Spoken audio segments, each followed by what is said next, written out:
It's a reality of most workplaces that you have to communicate with other people. And in fact, if you talk to individuals across a whole range of different industries, you'll find that the number one cause of frustration for them is that communication and those other people. Now, we've talked in previous episodes of Blackboard Fridays about creating more effective meetings that have momentum and energy, about having clear roles and responsibilities so that each person knows exactly what they're tasked with doing, and you can lose a lot of that overlap that wastes time. But we still need to communicate.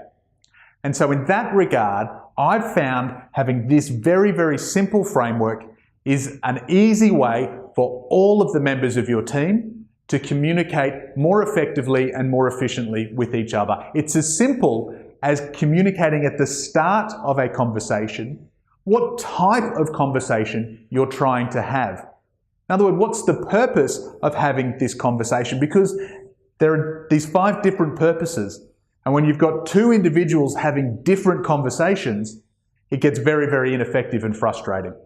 So, purpose number 1, ask. Hey, can I just ask you a question? This means that the person instigating the conversation is just looking for an answer or a solution to the problem. This can be a very, very quick conversation. Not to be confused with the second type, which is a discussion. Hi, can we please have a discussion about this topic? Do you see the difference? If I'm asking you a question, you can give me a very direct answer. If we're going to have a discussion, we both know in advance that this conversation is going to take more time. Ideally, we could schedule that at a time that's convenient for both of us. Hey, not right now, I don't have time for a proper discussion, but can we do it in an hour? By understanding in advance the type of conversation, we can put it at a time that's more effective. The third one is a decision. And again, can you see the subtle difference between a discussion and a decision? If I'm going into a conversation knowing we need to make a decision, then I can hone in and focus on achieving that outcome. If we're just having a broad discussion, we don't need to decide something, then we don't need to force ourselves towards that end. And when you've got one person having a discussion and another having a decision conversation, friction will ensue. The fourth type is a communication. This is almost the opposite of the ask. Where the ask is, can I ask you a question? The communication is more of an FYI, a for your information. Hey, just so you know, they're going to be putting a birthday cake on in 10 minutes. A lot of FYI communication can be done by email, but increasingly I'm seeing businesses set behavioural norms around less email and more face-to-face communication. If that's you and you're getting frustrated at the time that that conversation is taking, run this process so that you can walk in and go, hey, I just need to communicate something with you. FYI, take this piece of information. Avoid falling into a whole discussion about it.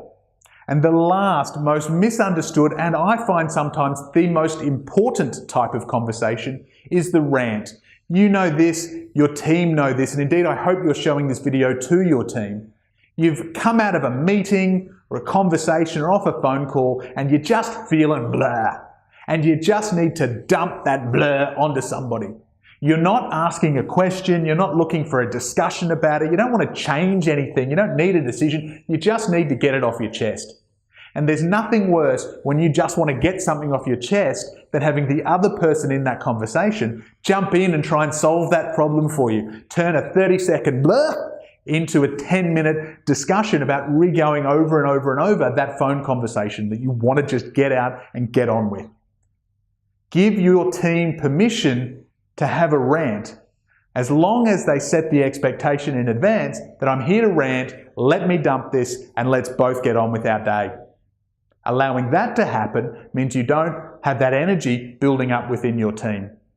Think about some of the least effective, most frustrating conversations you've had as a team recently. Almost certainly in every one of those situations, you had different individuals. If you had 5 people in that meeting, all 5 of them may have had a different context, trying to have different types of conversation about the same content. Be clear in advance, and you and your team will communicate so much better in the workplace.